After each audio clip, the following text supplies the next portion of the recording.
Yo creo que una condición en la ferretería Cecia es otra propuesta, ¿verdad? No sé si se va a cumplir, pero en las ferreterías no debe de permitirse, no debe, ni debería permitirse que nadie llegue a una ferretería sin mascarilla. No, ya es obligatorio. Pero es que una cosa es hacer que se cumpla. Lo que hacer que se cumpla. ¿Quién estoy yo? Que haya, sí, en primer lugar, en una ferretería como Larach, que son nuestros amigos, Indufesa, ¿verdad? Que son ferreterías importantes. ¿Qué debería de haber? En primer lugar, ninguno de los empleados que va a atender debe de estar sin mascarilla. Mascarilla y sin guantes. Es que los guantes Pero son parte, don Eduardo. Bueno, son parte, pero sí, los empleados pueden. Debe de estar con mascarilla, con guantes y con sus lentes. Para no exponerlos. Igual el que va a llegar debe de entrar con mascarilla. Con mascarilla. Pero como empresario, como administrador, hacer que se cumpla. Y usted no anda mascarilla, no lo puedo dejar entrar. No puede. O en orden, don Eduardo, y un cierto número de personas dentro de la ferretería. A veces me quita la idea. Permítame. Y lo otro es que si Carolina es la dueña de la ferretería, en lo que están haciendo fila, entréguele mascarillas a la gente. Donarlas. Para que no tenga. Si alguien va en mascarilla, mire, señor, usted no puede dejarse ir, ya hizo fila, qué bueno, pero aquí está su mascarilla, póngasela. Sí, para la seguridad de los mismos empleados y la seguridad de todo el pueblo hondureño. De usted también. Por eso le digo, de todo el pueblo hondureño. De usted también, entonces. Y otra cosa que debería, don Eduardo, es que cierto número de personas ingresen a la ferretería para evitar la aglomeración de personas dentro. Todo el mundo tiene que estar haciendo fila. Sí, y repito, también sepa usted qué es lo que va a ir a comprar para que ya no vuelva. Correcto. Que haga un listado, que se prepare en casa. En la casa sí hacen, mire, y cuando Rosita o Suyapita o Adita plancha del listado que le dieron y no lo trae, él se mete en problemas.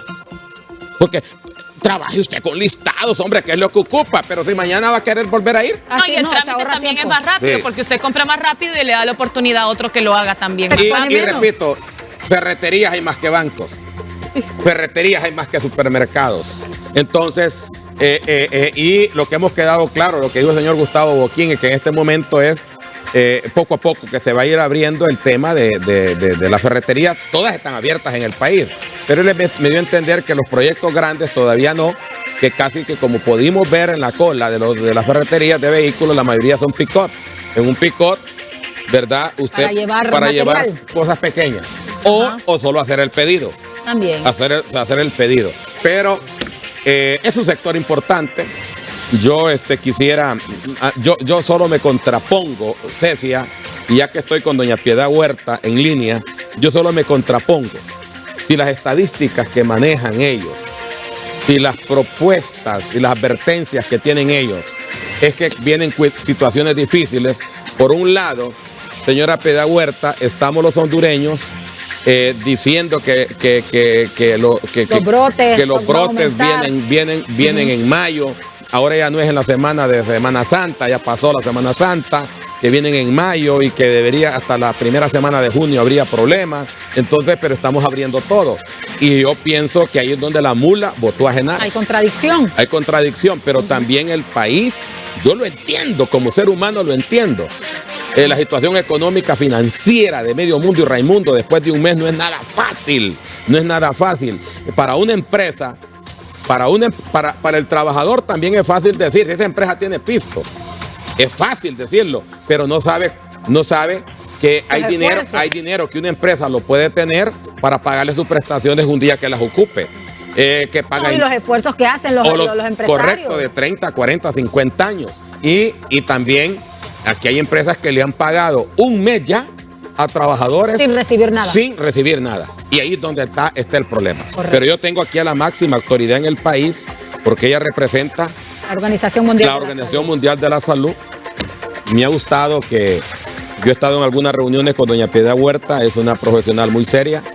La felicito por ayudar a Honduras. Organización Panamericana de la Salud. No, Organización Mundial de la Salud y la OPS es la misma vaina.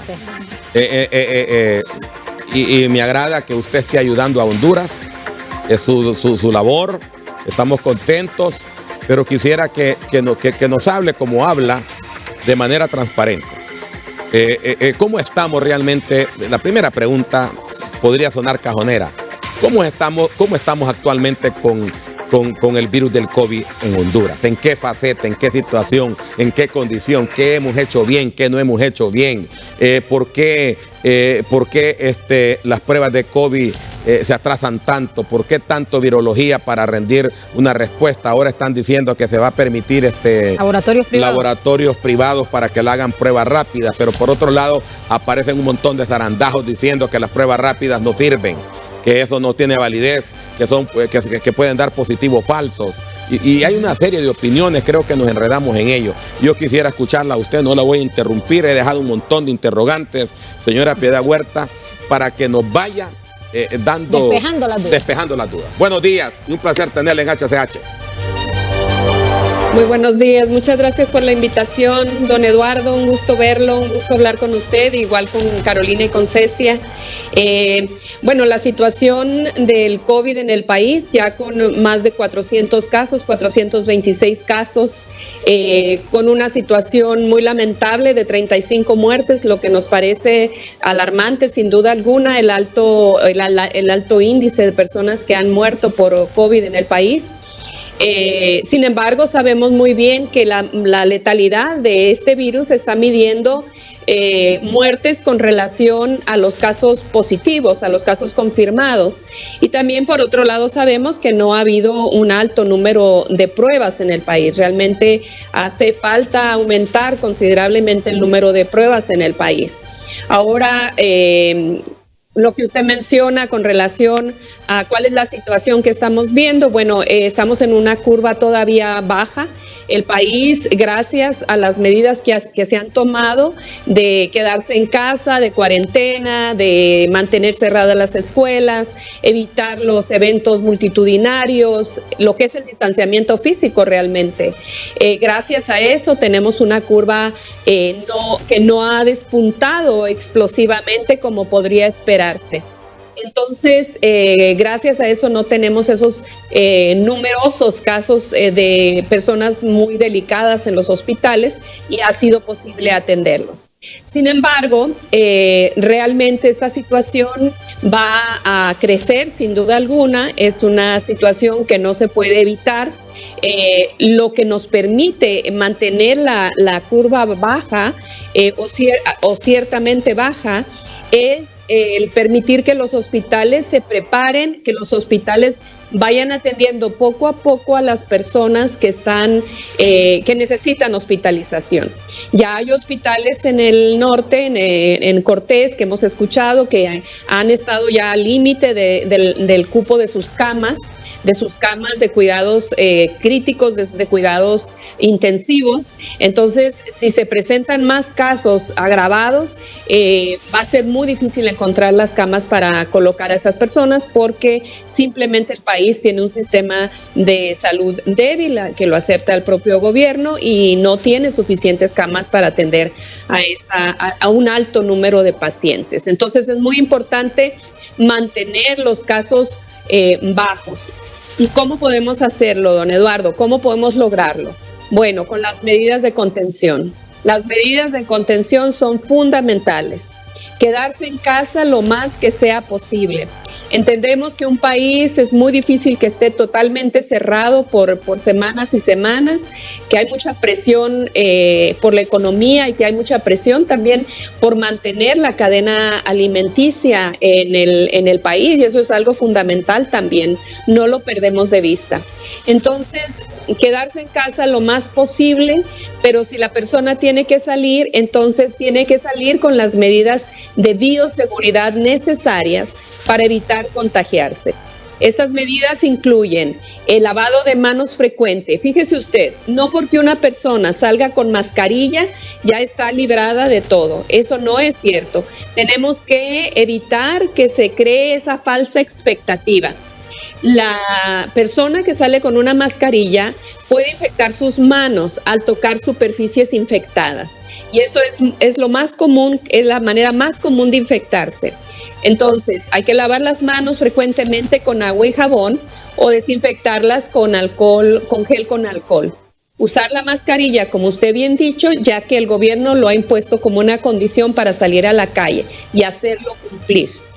El otro tema muy importante es mantener la distancia entre una persona y otra, 1,5 metros a la redonda de distancia. Es decir, yo estoy a 1,5 metros de la persona que está enfrente de mí, pero la persona que está detrás de mí o a mis lados están también en esa separación. ¿Por qué esta distancia? Porque cuando una persona estornuda, la distancia que alcanzan las gotitas de saliva que salen de su boca no va más allá de esa distancia. Igualmente las personas que desafortunadamente no usen mascarilla, al hablar salen gotitas de saliva de nuestra boca y si la persona está infectada puede infectar a las otras personas. Entonces, lo que estaban diciendo hace unos minutos usted y Carolina, es muy importante que todos tienen que usar la mascarilla porque así evitamos, hay menos riesgo, aunque no estén infectados unos u otros, hay menos riesgo de que haya ese alcance de las gotitas de saliva tanto a las otras personas como a las superficies e infectar las superficies. Otras medidas de seguridad, sin duda alguna, incluyen el reconocer los síntomas. Los síntomas son muy importantes para quedarnos en casa, llamar al 911 y seguir las instrucciones que nos den los médicos. Yo por ahí les había mandado unas tarjetitas a ustedes como estas para reconocer los síntomas, que incluyen la fiebre, la tos, el dolor de garganta, que son los síntomas comunes. Pero si se dan otro tipo de síntomas que son como fiebre muy alta y prolongada, lo que es la dificultad para respirar, esto puede significar gravedad. Entonces la persona tiene que ir de inmediato a un hospital para ser valorada y determinar si es un caso de COVID o si es un caso de influenza o otro tipo de gripe. Entonces, pero eso solamente lo podemos determinar con las pruebas de laboratorio. Ahora bien, usted preguntaba por las pruebas de laboratorio. Las pruebas rápidas son pruebas que la OMS no recomienda porque dan un alto índice número de casos de falsos positivos y falsos negativos. Entonces, ¿qué es lo que puede significar? Por ejemplo, a mí me hacen un examen y yo resulto negativa, pero tengo síntomas de COVID. Entonces yo me puedo confiar y decir, bueno, ya salí negativa en esa prueba, entonces lo que tengo es una gripe común y corriente. Pero a lo mejor es un falso negativo y resulta que esa persona sí está infectada y está contaminando a las demás personas. Así es que por eso es que no se han recomendado, a no ser que sean para objetivos de investigación, de, por ejemplo, tomar un conglomerado y hacerles una prueba rápida a todos los trabajadores de un hospital para muestrear y de ahí luego ir y confirmar que todos los positivos son positivos por la prueba de PCR, que es la prueba más eficiente que hay en este momento en el mercado. Entonces, esa es la explicación que le puedo dar con relación a pruebas rápidas y al tema de pruebas de laboratorio.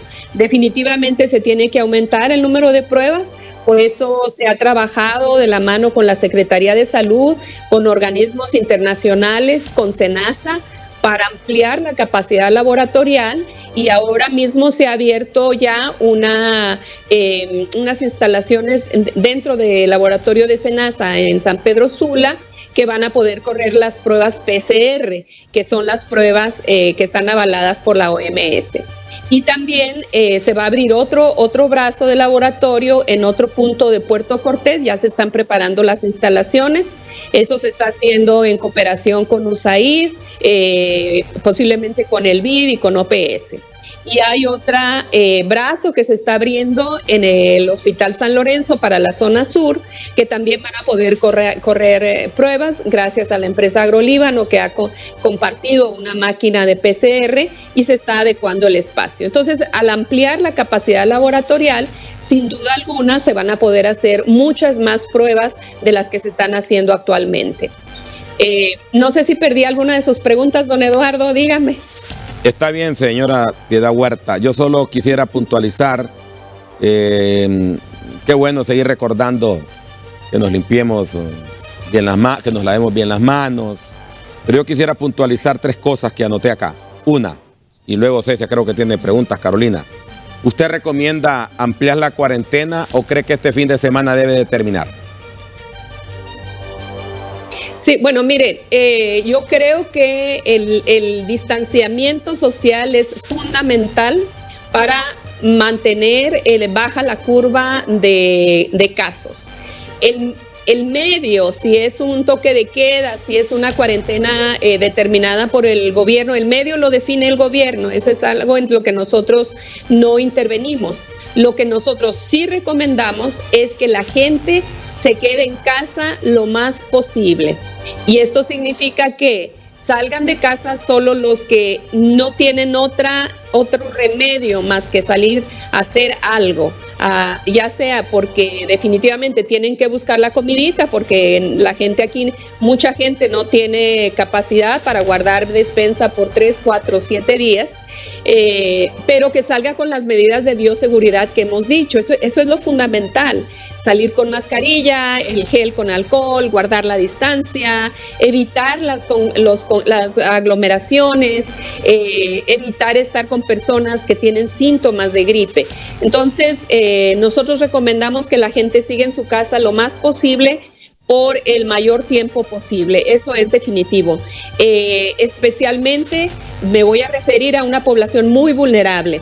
Los mayores de 60 años, las personas que tienen diabetes, las personas que tienen problemas del corazón, cáncer, tuberculosis, VIH, se tendrían que tomar medidas para que estas personas puedan quedarse en casa, que se les den los medios necesarios para que puedan quedarse en casa, porque son las personas más vulnerables y que finalmente pueden terminar en un hospital con un riesgo muy alto de muerte. Bueno, recomienda doña Piedad Huerta que continúe prácticamente la cuarentena. El aislamiento y que nosotros tomar todas las medidas. Sí, en México, don Eduardo, lo ampliaron hasta el 30 de mayo, la cuarentena. Estados Unidos. Y en Japón hasta el 6 de mayo. Sí. Entonces, es un ejemplo que aquí también deberíamos de hacer lo mismo. Pero ¿por qué, doña Piedad Huerta? O sea, usted no ha hablado con las autoridades del gobierno, porque aquí se dieron 2 casos, se cerró el país.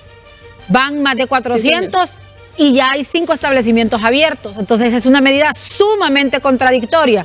¿Y cuáles son las proyecciones que ustedes, como la Organización Mundial de la Salud, tienen? Porque hemos presentado varios escenarios. Para Honduras. Pero para Honduras, ¿cuáles son las proyecciones que ustedes tienen? Las proyecciones que se han elaborado de manera conjunta con varios modelos matemáticos y grupos de trabajo es que el pico más alto lo vamos a alcanzar en mediados de junio. Y esto es porque se han tomado estas medidas de contención que han logrado mantener que la gente se quede en casa. Entonces los casos se van dando de una manera más paulatina. Si se abre el país, si se abre todo el comercio normal como lo teníamos anteriormente, definitivamente vamos a ver un incremento considerable de casos y vamos a ver un incremento considerable de casos graves, que es lo que más nos preocupa. Los casos leves son casos que se pueden atender en la casa y que se van a tener que aislar. El aislamiento es indispensable para las personas que tienen COVID. Y luego hacer el seguimiento de las personas que tienen COVID, hacer el seguimiento de sus contactos para que se coloquen en cuarentena obligatoria. La cuarentena de los contactos tendría que ser obligatoria para lograr desacelerar el contagio. Bien. Entonces, además de esto, necesitamos proteger a los trabajadores de la salud. Eso es algo que no podemos perder de vista. En este momento tenemos más de un 15% de los casos positivos que son casos de trabajadores de la salud. Más de un 10% ya es una preocupación enorme para el país y para la Organización Mundial de la Salud. Entonces es muy importante fortalecer la capacidad de los trabajadores de la salud con capacitación, pero también con los equipos de protección personal. Mientras no logremos tener la cantidad suficiente de equipos de protección personal para los trabajadores, es muy difícil exponerlos a una gran cantidad de enfermos llegando a los centros de salud.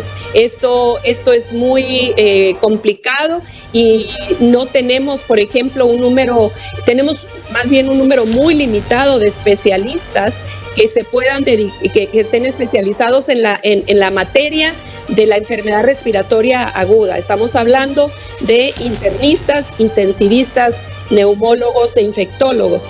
Tenemos muy pocos profesionales especialistas en esta materia, por lo tanto no podemos exponerlos. Tenemos que optimizar el número de personas que llegan a los hospitales. Por eso es tan importante limitar la salida de la gente, especialmente a aquellos que tienen mayor riesgo de enfermar. Bueno,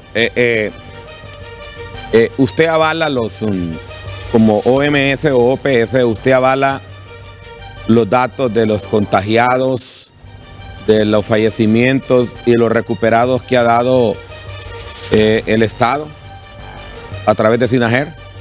Porque le digo esto porque hay muchas, hay muchas personas, por ejemplo, ayer se enterraron 12 personas, ¿verdad? Que quizás todas esas no están registradas en los resultados de SINAGER que se dio ayer.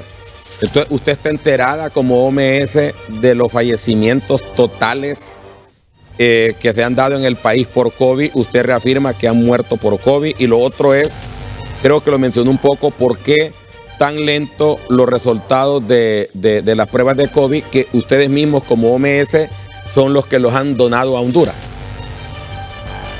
Miren, el tema de las muertes, nosotros no somos un ente monitor o supervisor de la Secretaría de Salud.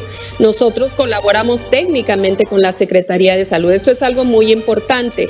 Las muertes que se dan, que son sospechosas de COVID, es decir, que la persona no se tenía un diagnóstico de COVID, pero que la sintomatología indica que pudo haber muerto por COVID, la indicación es que se haga una prueba post-mortem de COVID y se pueda confirmar, aunque sea posteriormente, que esa persona murió por COVID. Esto se ha estado haciendo en el país. Nosotros hemos estado en una conversación diaria con las autoridades y sin duda alguna yo me he enterado de que se hacen todas esas pruebas. Si la prueba sale positiva, se entrega un resultado como que la muerte de aquella persona efectivamente se anota como una muerte de COVID. El sistema lento de pruebas, es porque lamentablemente se tenía solamente el laboratorio central, el laboratorio de virología central para hacer pruebas. Entonces las pruebas de todo el país estaban viniendo o siguen viniendo al Distrito Central para correrse y eso conlleva un retraso considerable.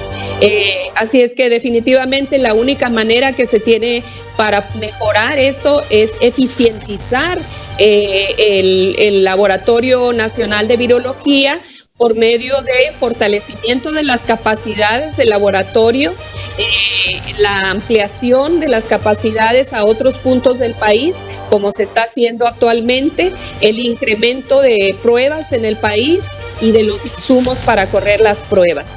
Estas son elementos indispensables para poder diagnosticar oportunamente a las personas, hacer seguimiento e investigación de los contactos y poder tener datos más fiables con relación a los infectados. Definitivamente consideramos que hay un subregistro de datos de personas positivas en el país que ha sido de alguna manera generado por esta limitación que se tenía en el país con relación a un solo equipo en el país para hacer las pruebas. Eso se está resolviendo ahora, se está ampliando y creo que en pocas semanas vamos a tener otro escenario con relación a las pruebas de laboratorio. Claro, ahora doña Piedad Huerta, a criterio de la Organización Mundial de la Salud, ¿cómo ha respondido el sistema sanitario ya con 419 casos en el país? Bueno, la respuesta se está dando. Afortunadamente ha habido, le decía, espacios de camas hospitalarias para atender a las personas que requieren hospitalización. El otro tema importante es que las personas que pueden quedarse aisladas en casa porque la sintomatología no es grave, que sean monitoreadas diariamente por un equipo médico que se ha estado dando hasta donde yo me he enterado.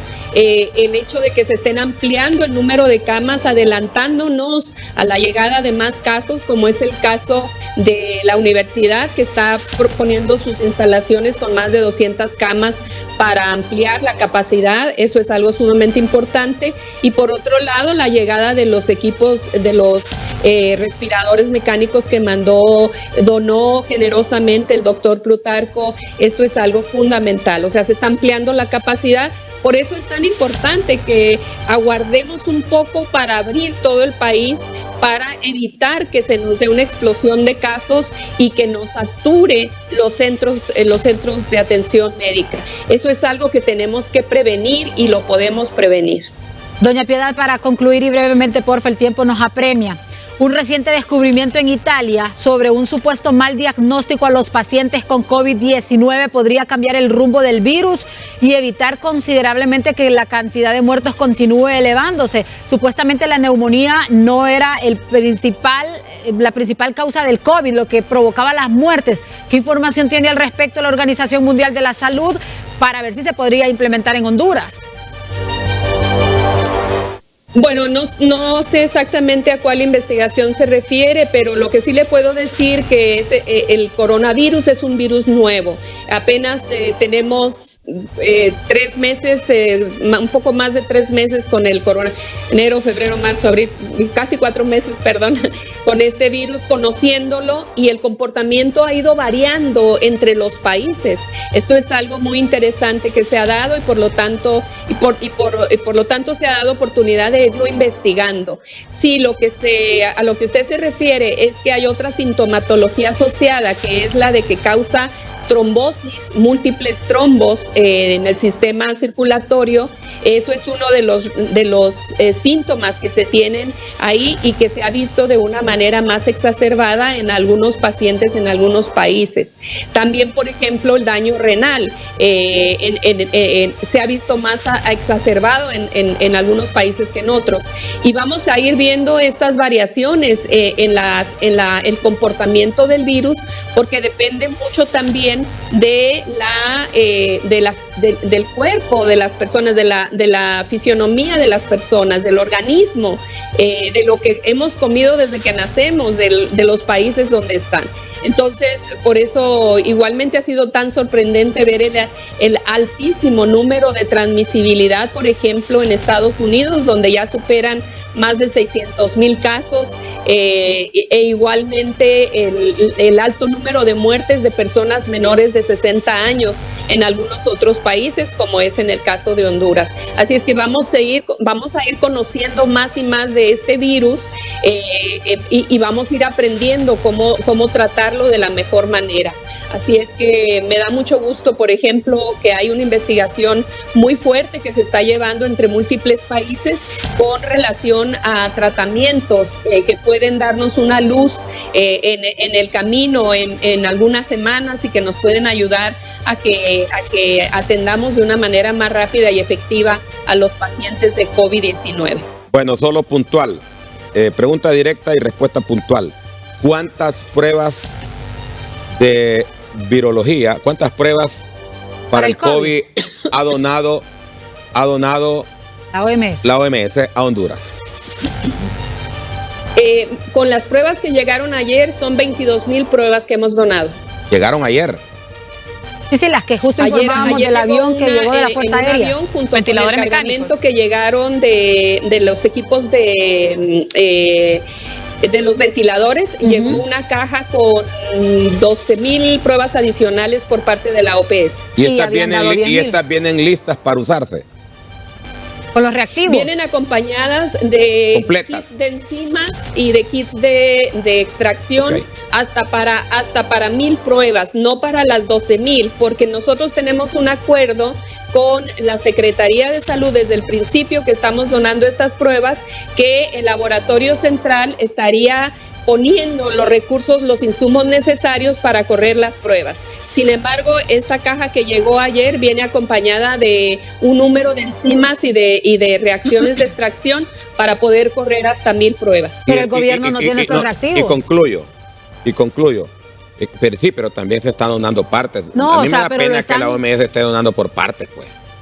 O sea, que si va a No, dar... ese es el trabajo de ellos. No. Apoyar a los apoyar, sí, gobiernos. pero no da completo. Le está diciendo Sí, que una habla parte de un sí y complemento. que otra parte no. Entonces, como que yo le traiga a usted los tenis y no le traiga los la gamuza. Correcto. Ah, pero es que eso es más fácil mire, no somos un encontrarlo. país. le quiero explicar, don Eduardo, le quiero explicar cómo es el tema de los laboratorios. Los laboratorios utilizan una prueba. Para correr la prueba se necesita un plato en donde se colocan los especímenes. Se necesita el hisopo con el que se saca la muestra nasofaringeo. Se necesita el tubo donde se coloca. Se necesitan las pipetas en donde se van a correr las pruebas. Se necesitan las enzimas y los kits de extracción para poder hacer la prueba. Todos estos elementos, el compromiso lo tiene el laboratorio de virología de tener estos insumos en el laboratorio para poder correr las pruebas. Es como cuando se corre cualquier otro tipo de prueba. Digamos, a usted le sacan sangre para hacerle alguna prueba específica.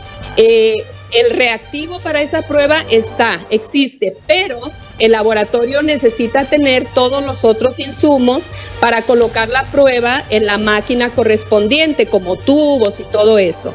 Entonces, se hace un acuerdo en donde se dice, el componente más caro y más difícil de obtener es el reactivo para la prueba.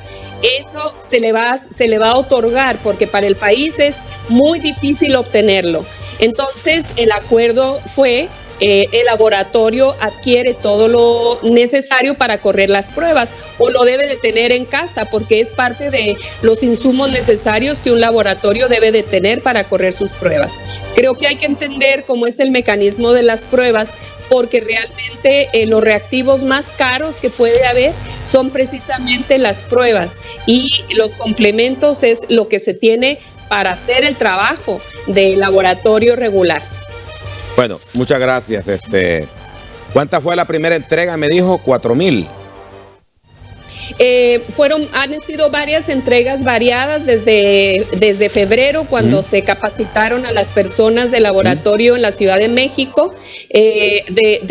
Desde las primeras pruebas hasta el día de ayer se habían entregado 9,000 pruebas. Y ayer llegaron otras 12,000. Y de esas 9,000, ¿cuántas se han usado? Bueno, ahí realmente el laboratorio ha dicho que han corrido un poco más de 2,000 pruebas. Bueno, esa es la información que tenemos del laboratorio de virología. Bueno, muchas gracias. Muchas gracias a la señora Piedad Huerta. Don Eduardo, saludos, cuídense. Gracias. Sí, aquí es donde uno dice, o es que no hay candidatos para que se las hagan. Es que muchos les da miedo. No, por una parte hay algunos